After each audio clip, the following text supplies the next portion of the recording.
Banyak narasi sesat yang mengatakan bahwa umat Yahudi adalah pendatang dan penjajah di Yerusalem.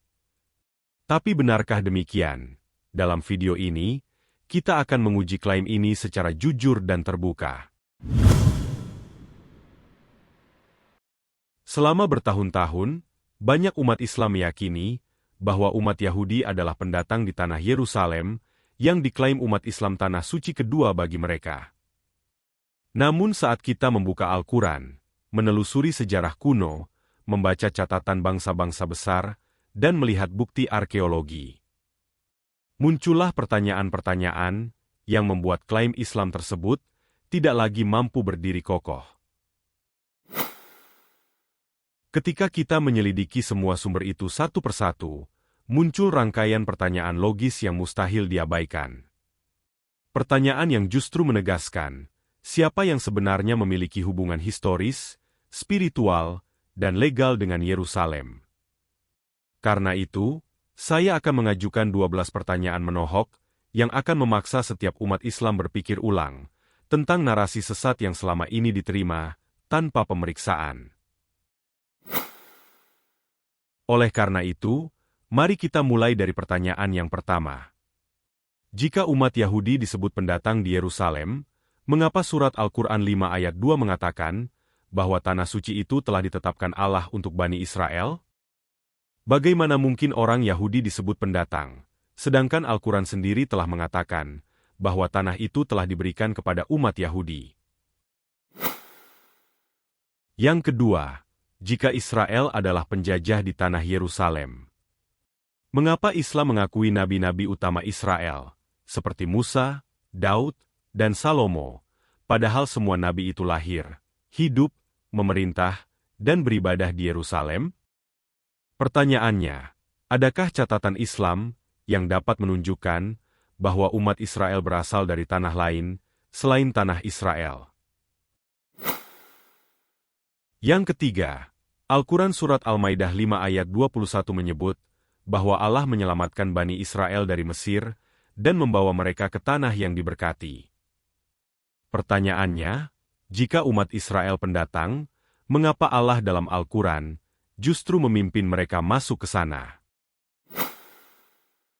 Yang keempat, bagaimana mungkin umat Yahudi dianggap pendatang, padahal bukti arkeologi kuno, seperti bahasa Ibrani, manuskrip kuno, dan sejarah kerajaan Israel, sudah ada ribuan tahun di tanah itu, jauh sebelum Islam lahir pada abad ke-7 Masehi. Apakah pantas umat Islam menuduh Israel pendatang dan penjajah, sementara Islam sendiri baru datang belakangan? Yang kelima, jika umat Islam mengatakan umat Yahudi pendatang dan penjajah di Yerusalem, pertanyaannya, bagaimana mungkin mereka disebut pendatang, sementara Raja Salomo sudah membangun Bait Suci di Yerusalem pada tahun 957 sebelum Masehi, lebih dari 1.500 tahun sebelum Islam lahir? Logikanya sederhana. Bagaimana mungkin seseorang disebut pendatang, sementara umat Israel telah mendirikan istana kerajaan di sana, membangun Bait Allah di sana, menetapkan hukum, menulis sejarah Yahudi di sana, dan memberi nama kota itu dengan bahasa mereka, yakni bahasa Ibrani. Yang keenam, jika umat Islam benar-benar percaya pada Taurat, mengapa menolak sejarah yang dicatat dalam Taurat? Padahal Taurat sendiri menyatakan bahwa Yerusalem adalah kota Daud dan pusat pemerintahan Israel. Pertanyaannya, apakah kitab suci yang datang dari Allah bisa keliru tentang sejarah yang Dia wahyukan sendiri? Yang ketujuh, jika Yerusalem seharusnya milik Arab atau Islam, mengapa Muhammad dan para sahabat tidak pernah beribadah di Yerusalem? Sementara semua nabi Israel selama berabad-abad beribadah di sana.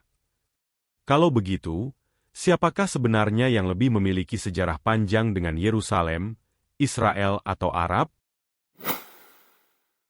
Yang kedelapan, jika umat Yahudi tidak punya hak atas tanah itu, mengapa Islam tetap menyebut para nabi Israel itu sebagai nabi yang sah? Padahal seluruh pelayanan nabi-nabi Israel, hampir semua terjadi di tanah Israel dan Yerusalem. Apakah bisa nabi-nabi Israel itu dipisahkan dari tanah Israel, tempat di mana Allah memanggil mereka menjadi nabi. Yang kesembilan, jika Yahudi benar pendatang, mengapa hampir semua nama tempat di Yerusalem dan Israel justru berbahasa Ibrani dan bukan bahasa Arab? Apakah masuk akal menyebut Yerusalem dan Israel sebagai milik Islam? Sementara nama kota-kotanya, lembahnya, gunung-gunungnya, dan sejarahnya, semua menggunakan bahasa Ibrani, bahasa yang telah ada ribuan tahun sebelum Islam lahir. Yang ke-10, jika Yerusalem benar milik Arab sejak dahulu kala, mengapa tidak ada satupun raja Arab, nabi Arab, atau kerajaan Arab yang pernah memerintah di Yerusalem sebelum abad ke-7 Masehi? Bagaimana mungkin sebuah kota disebut milik Arab sejak dulu, jika tidak ada jejak pemerintahan, tidak ada kerajaan Arab, tidak ada nabi Arab, dan tidak ada peradaban Arab yang tercatat di Yerusalem sebelum Islam hadir? Yang ke-11, jika Yerusalem milik umat Islam, mengapa Muhammad tidak pernah menyebut kata Yerusalem dalam Al-Quran? Bagaimana mungkin kota yang dianggap sangat penting dalam keyakinan Islam, tapi tidak pernah disebut langsung oleh Nabi Islam, tidak dicantumkan dalam kitab sucinya, dan tidak muncul dalam wahyu manapun? Pertanyaannya, jika Yerusalem benar pusat spiritual Islam, mengapa Al-Quran sama sekali tidak menyebut namanya secara langsung? Yang ke-12, jika benar umat Yahudi pendatang dan penjajah, mengapa para penulis sejarah Romawi, Yunani, dan Babilonia justru mencatat bahwa Israel adalah bangsa asli di tanah itu? Apakah masuk akal bahwa semua bangsa besar itu, dengan catatan sejarah yang kuat dan saling menguatkan, secara bersamaan salah menulis sejarah? Dari 12 pertanyaan ini, kita dapat menyimpulkan bahwa semakin kita menggali sejarah dengan jujur, semakin nyata kebenarannya bahwa umat Yahudi bukanlah pendatang di Yerusalem. Justru para penduduk itulah yang sebenarnya pendatang, yaitu mereka yang datang belakangan.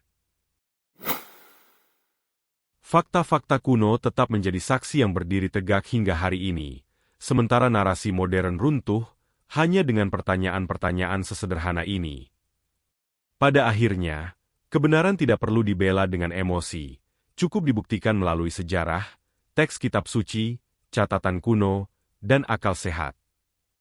Dan ketika semua bukti dipertimbangkan dengan jujur, hanya ada satu kesimpulan: Yerusalem bukan identitas baru bagi Israel, tetapi rumah kuno mereka sejak ribuan tahun, sebelum agama-agama lain muncul. Jika Anda setuju atau tidak setuju dengan video ini, silahkan tinggalkan pendapatmu di kolom komentar.